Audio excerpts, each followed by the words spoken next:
আল্লাহ বলে মানুষের চেয়ে দামি আর কেউ। এখন আবু জেহেল মানুষ কিনা কোনো সন্দেহ আছে?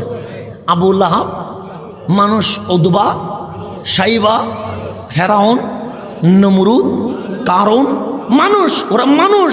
কিন্তু মানুষ কি দামি নাকি? ওরা দামি নয়। তো দামি নয় ওরা কি? আল্লাহ বলছেন সুম্মা সুম্মা রাদাদনাহু আসফালা সাফিলিন। হ্যাঁ, আবু জেহেল মানুষ, আবু লাহাব মানুষ, উতবা সাইবা মানুষ, ফেরাউন মানুষ, নমরুদ মানুষ। কিন্তু এই মানুষগুলো এমন অমানুষ, আসফালা সাফিলিন, কুকুর শুকরের চেয়েও আরো বেশি নিকৃষ্ট হয়ে গেছেন। যে আল্লাহ চিনে নাই সে উপরে মানুষ হইলেও সে কুকুরের চেয়ে খারাপ, সে শুকরের চেয়ে খারাপ, সে জাহান্নামের নিকৃষ্ট স্থানে চলে যাবে। কিন্তু আপনি যদি খেয়াল করে দেখেন, সেই দিক আকবর মানুষ, ফারুক আজম, উসমান জুন্নুরাইন, মাওলা আলিও, গৌসে পাক, খাজা আজমির, আলা হজরত, শাইন শাহের কোটো, গৌসে মাইজবান্ডারিও, মহসেন আউলিয়া, সবগুলো মানুষ। কিন্তু ওরা মানুষ মানুষ। কিন্তু মানুষ যখন মালিকের ইবাদতে মগ্ন, আমি নামাজ পড়ি কাকে ভালোবাসার জন্য? আল্লাহকে। আমি মাহফিলে আসি কাকে রাজি করার জন্য? তো আপনি বলছেন মালিক তুমি রাজি হও, মালিক তোমারে ভালোবাসি, তোমারে ভালোবাসি। আল্লাহ বলে এই জমিনে কিছু বান্দা আছে যারা ফরজের পাশাপাশি বিন নওয়াফেল নফলও আদায় করে, রাত্র জাগরণ করে মালিকের মোহাব্বতে ফানা হয়ে যায়। হাত্তা উহিব্বাহু, এমন হয়ে যায় আমি আল্লাহ আল্লাহ হইয়া ওই বান্দার প্রেমে পড়ে যায়। একটু গভীরভাবে খেয়াল করবেন। আমি আল্লাহরে ভালোবাসি, নামাজ পড়ি আল্লাহরে ভালোবাসি, রোজা রাখি আল্লাহরে ভালোবাসি, হজ করি আল্লাহরে ভালোবাসি। ছোটো ছোটো ছেলেরা আজকে মাহফিলের আয়োজন করেছে, যুবক থেকে আরও নিচে কৈশোর, ওরা এখনও যুবক হয় নাই। আমি আজকে দেখলাম মাহফিল কমিটির বেশিরভাগ সদস্য ছোটো। এই যে এই বয়সে মাহফিল করার সাহস করেছে, এটাও তো ওদের জন্য অনেক বড় নিয়ামতের বিষয়, কথা ঠিক না? যাদের বয়স খেলার বয়স, ওরা কি করছে? এটা আল্লাহ কবুল করছে। আর কি কবুল না করলে কি করতে পারত? তাহলে কবুল করেছেন কে? আল্লাহ। ওরা মাহফিলের আয়োজন করেছেন। তা আল্লাহ বলছেন বান্দা আমাকে ভালোবাসবে। বান্দা কারে ভালোবাসবে? শুধু আপনি নয়, বিপদে বললে অমুসলিমও আল্লাহরে ভালোবাসে। কিসে বললে? আল্লাহ নিজে কোরআনে বলছে তাও আন ওয়া কারহান। আমার সৃষ্টি জগতে সবাই আল্লাহর জিকির করে, কেউ তাও আন অনুসরণ করে ভালোবেসে, ওয়া কারহান কেউ চাই নাই আল্লাহরে ভালোবাসবে, অনিচ্ছায় বিপদে পড়ে আল্লাহ ডাকা শুরু করছে। এরকম আছে না নাই? আপনার বিশেষ করে যারা আনোয়ারের মানুষ বুঝবেন, সমুদ্রের মধ্যে জাহাজ চলে কি চলে না? তা আমরা যেহেতু বক্তা, আমাদেরকে কখনো রিক্সায় যেতে হয়, এমন এমন জায়গা আছে যেখানে মোটর সাইকেল দিয়ে যেতে হয় কোনো পথ, আবার কখনো মাঝে মাঝে সমুদ্র দিয়ে যেতে হয়। মানে যেখানে যেটা পারে সেটা পৌঁছতে হবে, কথা ঠিক না? চিটাঙে মাহফিল করা তো আমাদের জন্য সহজ। কেন? ঘর থেকে রওনা হয়ে আসতে পারি, কিন্তু চিটাঙের বাইরে মাহফিল করা কঠিন না? এখন আমি যদি বলি বরিশালে মাহফিল করবো না, তো এটা কি ইসলামের দাওয়াত হবে?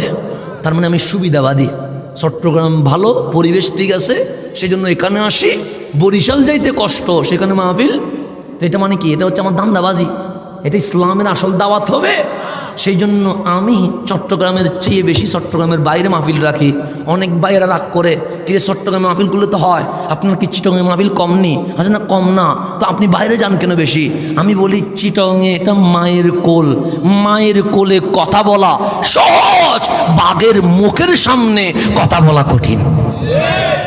বাঘের মুখের সামনে কথা বলা, কিন্তু মায়ের কোলে কথা বলা কি? আমি আনোয়ারা তো যদি 100 বার শুননি বলি কি হবে? সব তো শুননি, কথা ঠিক না? কিন্তু আমি যে কানে শুননি নাই, সেখানে যদি একবার শুননি বলি, এটা হচ্ছে বড় জিহাদ, কথা ঠিক না? সেজন্য আমি চিটাঙের বাইরে বেশি মুভমেন্ট করি। আবার এখানে অনেকে রাগ করে ফেলে, ওখানে গেছেন কেন, ওখানে যান কেন? ওখানে না গেলে দাওয়াত দিবে কে? কথা ঠিক না? আমাদের তো উচিত হিন্দুদের ওখানেও যাওয়া, কারণ আমরা না গেলে ওদেরকে কালিমার দাওয়াত দিবে কে? ওরা আমার ভাই না, ওরা জাহান্নামে চলে যাবে, এটাকে আমরা মানতে পারবো? আচ্ছা, আমার নবীর চেয়ে দামি কেউ আছে? আমরা ধরুন, আমরা মুসলমান না সবাই, আমাদের মধ্যে একটু যদি ঝগড়া হয়, এরকম হয় না? আমাদের মধ্যে যদি একটু বিরোধ হয়, অথচ মুসলমান মারা গেলে আমরা ইন্না লিল্লাহ বলি না, আলহামদুলিল্লাহ বলি। এরকম বলি কি বলি না? বলি। বিশেষ করে ফেসবুকে দেখবেন, না মিললে বলি, মারা গেলে কি বলে? আলহামদুলিল্লাহ। অথচ মুসলমান বললে ইন্না লিল্লাহ পড়তে হয়, কিন্তু আমি শত্রুতামির কারণে বলছি কি? কতটুকু অমানুষ হয়েছে দেখছেন নি? কতটুকু অমানুষ হয়েছে। আপনার সাথে আমার মিলে নাই আর কি। এখন মরার পর আপনার সাথে আমার কোন লেনদেন আছে? আপনার হিসাব নিবে কে? আর আমি বলছি কি আলহামদুলিল্লাহ। দেখেন কেমন আমাদের ঈমান হয়েছে, কেমন আমরা নিচে নামছি।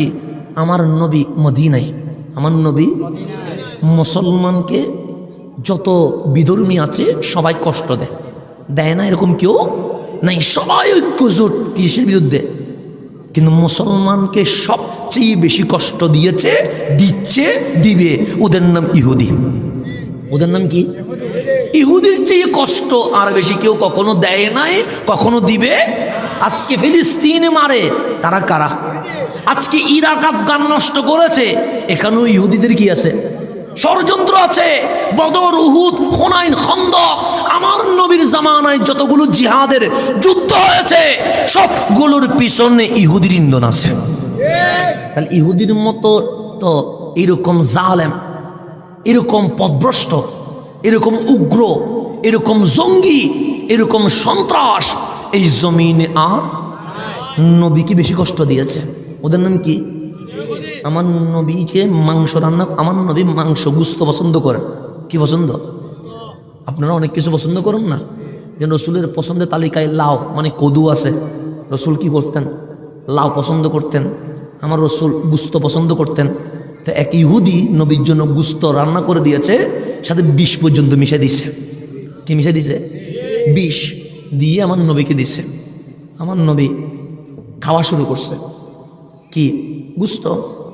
যখন 2-3টা খেয়ে ফেলেছে, গুস্ত নিজেই নবীকে বলছে, নবীরে আমার খায়েন না, আমি গুস্তের ভিতরে বিষ মিশিয়ে দিয়েছে।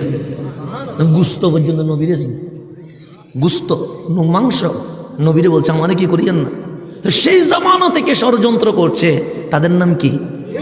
ইহুদি। ইহুদিদের মতো সন্ত্রাস এই জমিনে আর কেউ নাই। আমার নবী মদিনায় একজন ইহুদি মারা গেছে। কে মারা গেছে? ইহুদির লাশ নিয়ে যাচ্ছে নবীর সামনে। কার লাশ? ইহুদির লাশ যদি নিয়ে যায়, আমার কিছু বলার আছে? আপনার কিছু বাবার আছে? দেখ দুর্গা এ চলে গেছে। আমার নবী দেখলেন নবীর সামনে লাশ যাচ্ছে, নবী ছিলেন বসা। ফাকামা রাসূলুল্লাহ সাল্লাল্লাহু আলাইহি ওয়াসাল্লাম ইহুদির লাশ দেখে আমার নবী বসা থেকে দাঁড়িয়ে গেছেন। বসা থেকে কি হয়েছে? শুধু দাঁড়াইছেন নয়, সুম্মা বাকা, বাচ্চার মতো কাঁদছে। ডানে বামে সাহাবায়ে কেরাম বলছেন, নবীরে মুসলিম নয় ইহুদি, আপনি দাঁড়িয়েও গেলেন, কাঁদছেন আবার। নবীর ইহুদির জন্য কান্নার কি আছে?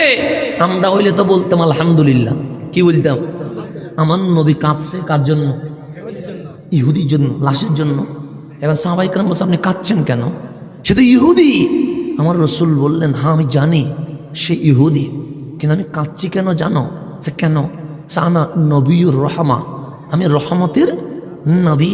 আজকে তার লাশ চলে যাচ্ছে, সে জাহান্নামী হয়ে যাবে, কবর দিতে দেরি, তার ঠিকানা কোথায়? কিন্তু আমি কান্না করছি এই কারণে, আমি নবী মদিনায় আছি, তার যদি কালিমাটা পড়াইয়া দিতে পারতাম, সে তো জাহান্নামী নয় জান্নাতি হয়ে যেত। কাঁদছি এই কারণে, আমি নবী মদিনায় থাকার পরেও সে ঈমান না এনে জাহান্নামে চলে যাচ্ছে। এক বেঈমান জাহান্নামে যাচ্ছে, এটা তো নবী কাঁদে। এটার নাম রহমতুল্লিল আলামিন। আমার নবী এটা হচ্ছে রহমতুল্লিল আলামিন।